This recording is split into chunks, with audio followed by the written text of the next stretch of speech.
Now let us see what type of questions usually arise from the chapter acids, bases and salts from grade 10, right? Coming to here, these are very much important questions. You need to know the answers for these. Before listening to the answer from my side, you need to answer the question. Then you go ahead with that video and verify your answer. It is better.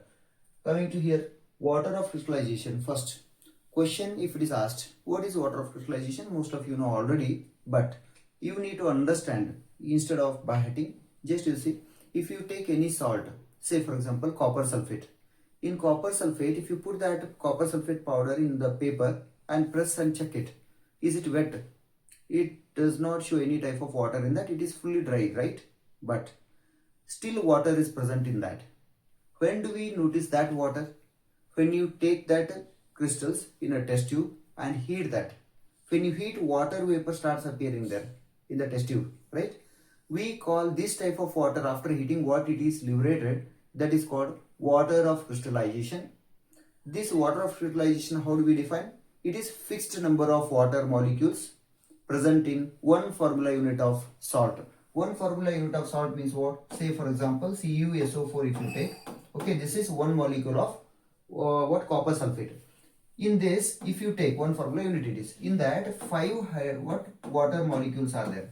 Then we can call this as what? Water of crystallization. This part which is this water molecule which is part of this one formula unit, this is called water of crystallization. Okay, only after heating it is coming out. Then what happens by heating that copper sulfate? As you know already, copper sulfate is blue in color, right? When we heat it, as this water is evaporated and it is leaving this formula unit now, only what remains after heating? Only copper sulfate remains, CuSO4, and this water, it is going in the form of vapor out, right? So what happens now? If you notice the color of the copper sulfate, this is blue in the beginning, this is blue in color. After heating, this is changing to white color, right? White color. So this is how we can notice the water of crystallization. Very simple it is. So try to understand instead of by hitting. Okay, this is one. Next we will come to know about still more. Okay, coming to here, hydrated and anhydrous salts. Okay, what do we call actually hydrated and anhydrous salts? Hydrated means what? We are not giving water to that. Already in the salt water exists. Just as example I told here, blue color copper sulfate if you take.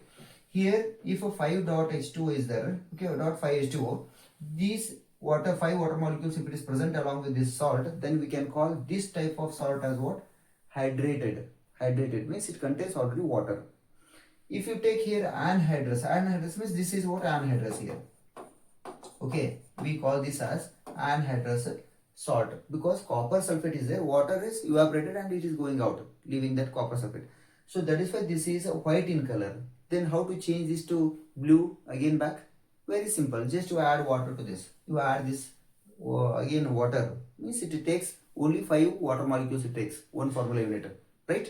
So when you add water, again it changes to what? Hydrated copper sulfate as it is given here, that is CuSO4.5H2O.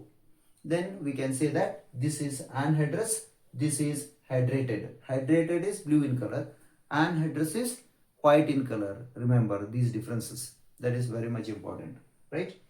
So this is just what is okay, examples if you take other than this. If you take sodium carbonate, okay, if you take sodium carbonate, that is Na2CO3 if you take, this is now not this is anhydrous now. If you want hydrated, it will be having dot 10 H2O, means there are 10 water molecules in one formula unit of a sodium carbonate.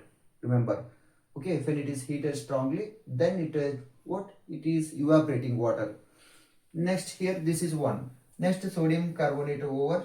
Other than this, if you take gypsum, if you take, okay, calcium sulfate it is, right? Dot 2H2O is there.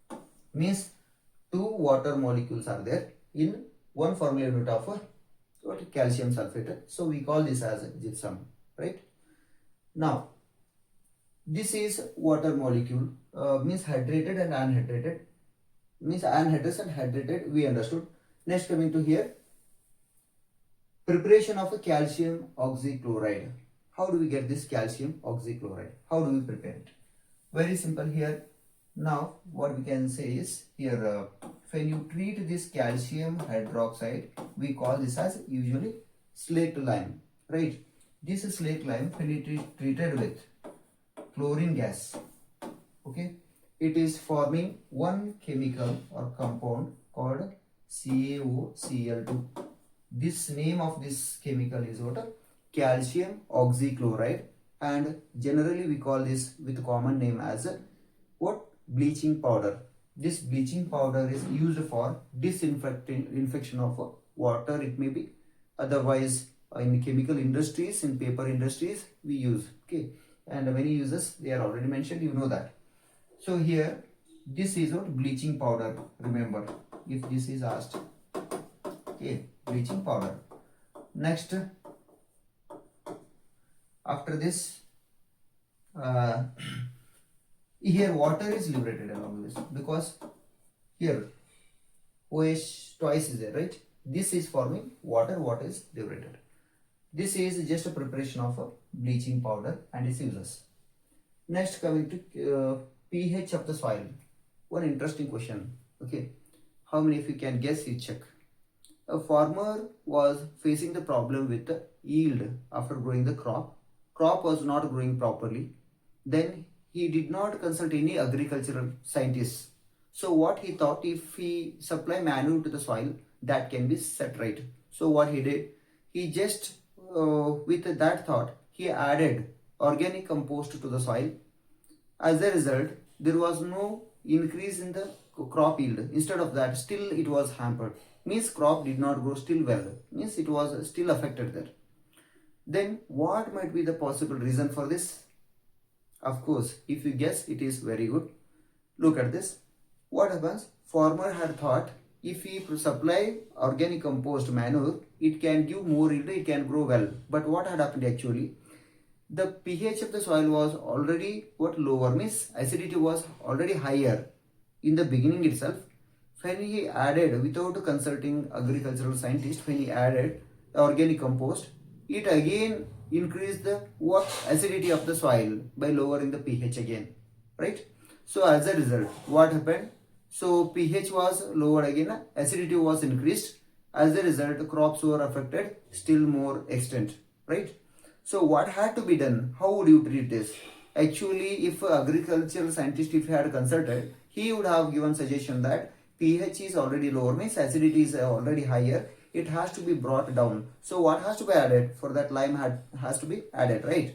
So that suggestion would have been given to the farmer in case if he had consulted that agricultural scientist. So these are what application questions which are asked based on this, what pH it may be. Here bleaching powders, it may be hydrated and unhydrated salts and water crystallization and all this. So be ready with this. It will help for your upcoming FA2 exam. It may be SA1 or next whatever you face upcoming exam, final exams. It will help you definitely.